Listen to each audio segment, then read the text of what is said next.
trade more with the European Union than amongst ourselves. Our trade patterns take us to Europe. Hi, I'm Nathan from Fenlina Management Consultants, presenting to you a program known as Entrepreneurship and Sustainable Development. It gives me great pleasure when I get the opportunity of presenting to you this program because it is pivotal to the development and success of the African continent and also in the global arena. The lecture for today is how to measure the progress and success of the Africa Continental Free Trade Agreement. The main aim of AfCFTA is to raise the living conditions of people of Africa. The AfCFTA is therefore mandated to harmonize trade rules and empower African countries to trade easily by providing a platform for negotiating trade agreements and addressing the matters of concern to each member state. Please remember to subscribe, give the lecture a like, and write your comments below. This will enable us to keep improving your services and sending you valuable content. It is one of the earmarked projects of Agenda 2063, the Africa we want. It is a highly ambitious trade agreement with a comprehensive scope that includes critical areas of Africa's economy, such as digital trade and investment protection. The main objective is to boost intra-Africa trade by eliminating barriers to trade in Africa, particularly trading in value-added production and trading across all sectors of the African economy. The AfCFTA will contribute to establishing regional value chains in Africa, enabling investment, foster industrialization, job creation, thus enhancing competitiveness of Africa in the medium to long term. The AfCFTA is the world's largest free trading area, bringing together 55 countries of the African Union and 8 regional economic communities. The overall mandate of the AfCFTA is to create a single continental market with a population of about 1.3 billion people and a combined GDP of approximately $3.4 trillion. This initiative will accelerate the African Union's long-term development strategy for transforming the continent into a global powerhouse. The AfCFTA will contribute to establishing regional value chains in Africa, promoting investment and job creation. It is estimated that the AfCFTA has the potential both to boost intra-Africa trade by 52.3% by eliminating import duties and to double this trade if non-tariff barriers are also reduced. With average tariff of 6.1%, business currently face higher tariffs when they export within Africa than outside the continent. The AfCFTA will progressively eliminate tariffs on intra-Africa trade, making it easier for African businesses to trade within the continent and benefit from the growing African market. The AfCFTA is expected to expand the size of Africa's economy to $29 trillion by 2050. Please watch these videos for more information as a way of cementing this presentation. They give a live account of the challenges, progress, and achievements of the AfCFTA to date.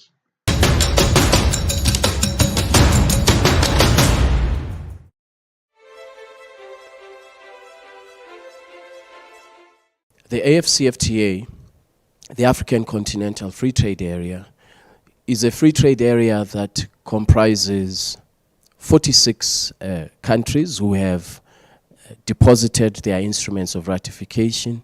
The most recent countries are the Comore Islands and Mozambique, And I'm very happy that with the addition of these two countries, we have 46 countries that have ratified the agreement establishing the AfCFTA.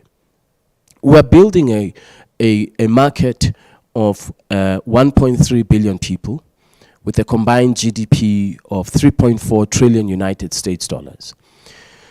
By the year 2035, the AfCFTA market, the combined GDP of the AfCFTA market is estimated to be close to 7 trillion United States dollars.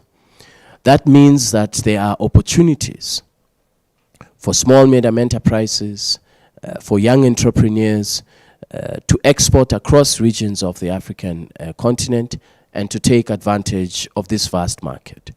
However, if we don't have an integrated single market, we will not be able to achieve the positive projections that many around the world have made about the potential of the AfCFTA. For example, the World Bank has projected that by the year 2035, the AfCFTA has the potential to lift 100 million Africans out of poverty, to contribute over $450 billion to Africa's GDP, and to boost intra-Africa trade by over 80%. This positive projection and the potential for small medium enterprises and young entrepreneurs will not become a reality if we do not accelerate implementation of the AfCFTA. But as I said earlier, I'm very pleased that we now have 46 countries who are in implementation mode of the AfCFTA.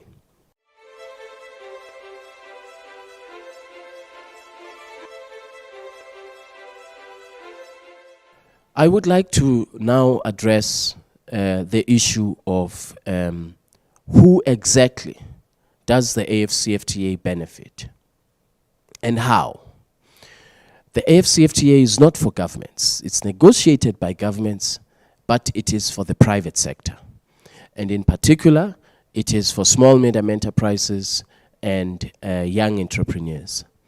As you know, 450 million jobs are created in the small medium enterprises sector in Africa. This small medium enterprise sector in Africa is one of the largest drivers and motive forces of Africa's economic activity.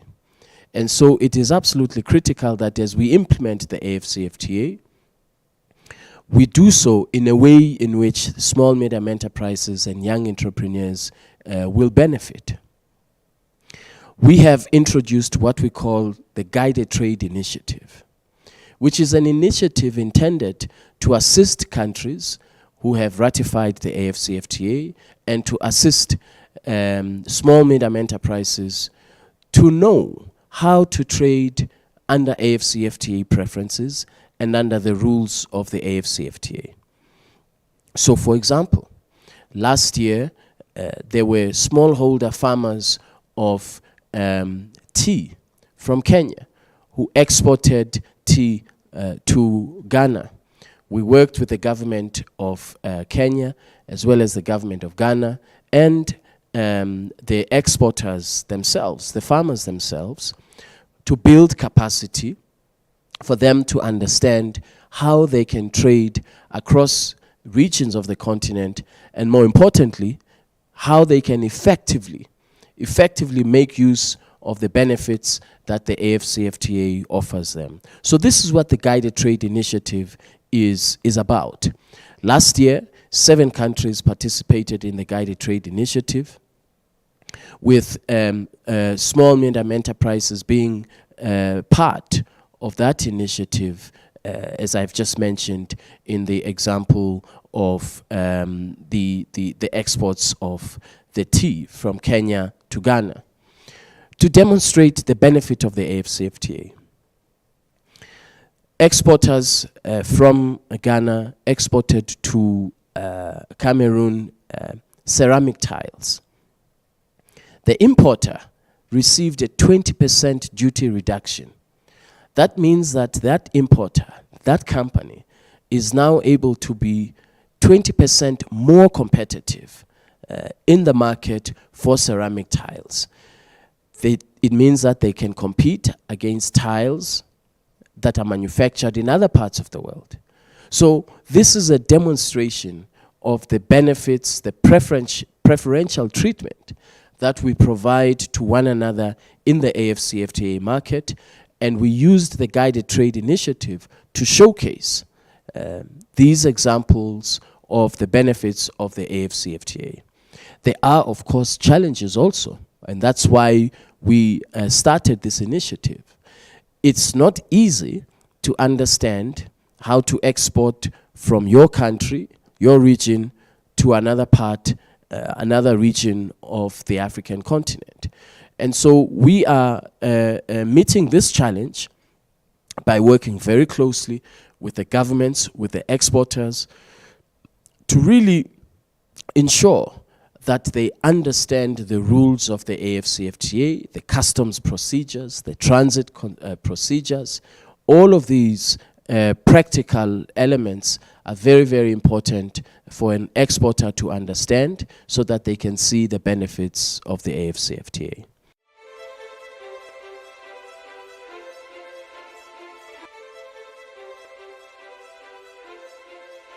As we all know, one of the biggest challenges the African continent has is the cost of currency convertibility, which contributes to a higher cost of trade.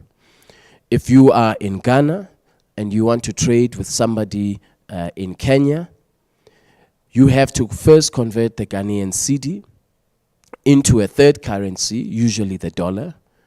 Your counterparty in Kenya receives the dollar, and then they have to convert the dollar into the Kenyan shilling. This cost of converting currency, we estimate it to be at about $5 billion annually. Africa has 42 currencies. It means that our capacity and ability to boost intra-Africa trade is significantly constrained by the cost of trade.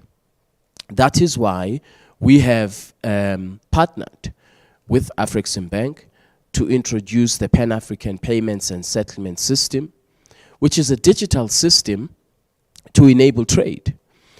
So you will now, through the Pan-African Payments and Settlement System, you will be able to trade in local currency. In the example that I've just made of a trader in Ghana, another one in Kenya, the trader in Ghana, using the platform, the Pan-African Payments and Settlement System, the trader will be able to trade in local currency, in Ghanaian cedi. Their counterparty will receive the payment in local currency, in Kenyan shillings. This will reduce the cost of trade. It will also ensure the affordability of trade. And more importantly, it will benefit small and medium enterprises and young entrepreneurs who are not able to afford the exorbitant amounts that are required to change currencies, convert currency from local currency into the dollar to enable trade to happen. And so the Pan-African Payments and Settlement System is one of our biggest deliveries within the framework of the AfCFTA. And I'm very proud that we're working very closely with Afreximbank to make sure that more and more countries, more and more commercial banks are part of the Pan-African Payments and Settlement System so that we can make trade affordable, accessible, and so that we can boost the productive capacity and competitiveness of the small, medium enterprises in Africa.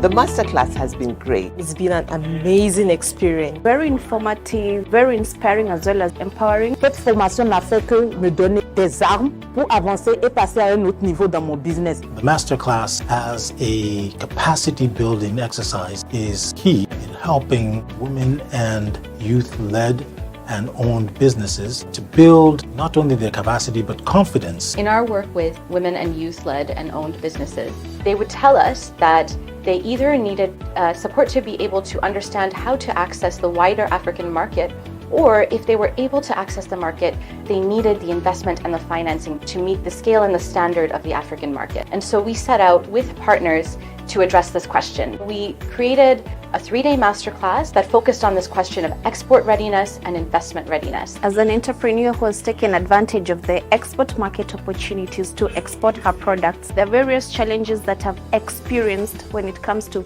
intra-African trading, and this makes it hard for me to continue with exports, especially since they eat most of the profits. And one of them is the hurdles that comes with the logistics part of it. The logistics part of it eats into our profits, because not only is it so high, but also accessing the markets takes a lot of time. And during the masterclass, there are various challenges and as well as various learning opportunities that I was able to grasp.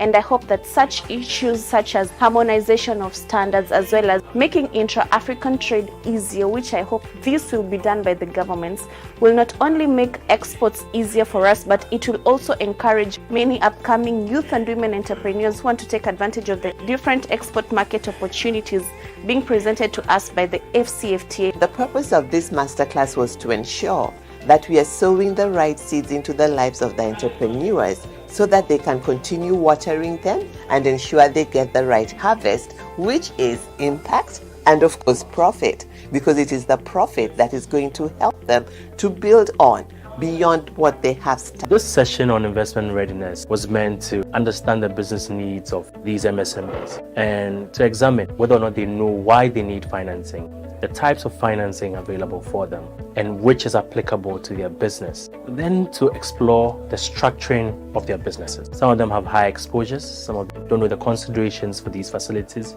whether it's equity, debt, or hybrid. So how do they go about that? Then now on how do they put their business case together? Most businesses don't know how to get those requirements that these funders need. Attending the African Business Forum has been a once-in-a-lifetime opportunity for me. The amazing sessions and panel discussions, to the amazing networks I got to create. I think the most prominent of them all is the team from Cameroon, which I got to meet. This company is responsible for shaping and molding entrepreneurs or businesses willing and ready to export into evaluating their quality, if they have met international standards, their packaging, their labels, so that they can compete internationally, and helping to transport logistics. So I never even knew we had a public institution like that to assist young entrepreneurs like me. And the most amazing part about it is that it's entirely free of charge. Attending the AfCFTA Business Forum has given me the opportunity to network, have business linkages, and see how policymakers and governments are addressing the challenges that we young people are facing in trade. We need to address the issues of visa and immigration, public diplomacy. We also need, as key strategic partners within government and private sector, to come together and to be able to address these issues. We also need to improve capacity building for those entrepreneurs who can help themselves, and collaboration that is intentional. Nous avons aussi renforcé nos capacités dans le management, la gestion de nos entreprises et aussi dans la recherche de financement. Quelles sont les informations dont un investisseur a besoin pour être intéressé par votre idée de projet ou pour être intéressé par votre entreprise? I think that they have learned both from each other as well as from the experts that we have provided for them. The interaction has been fantastic. What we are looking at should be replicated across the board. The beautiful thing is that they're from different countries in Africa, and AfCFTA is here for Africa by Africans to go to the globe.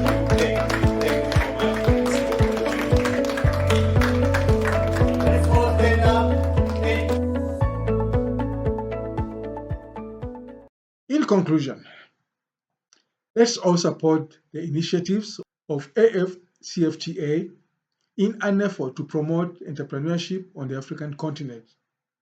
This will also enable Africa to compete globally by using its unit as its muscle.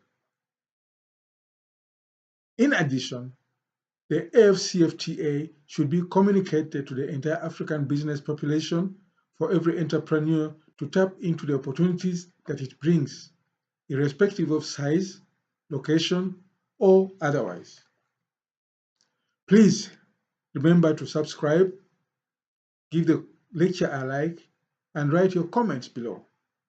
This will enable us to keep improving our services and sending you valuable content. This marks the end of our presentation. Thank you for listening. May God bless you.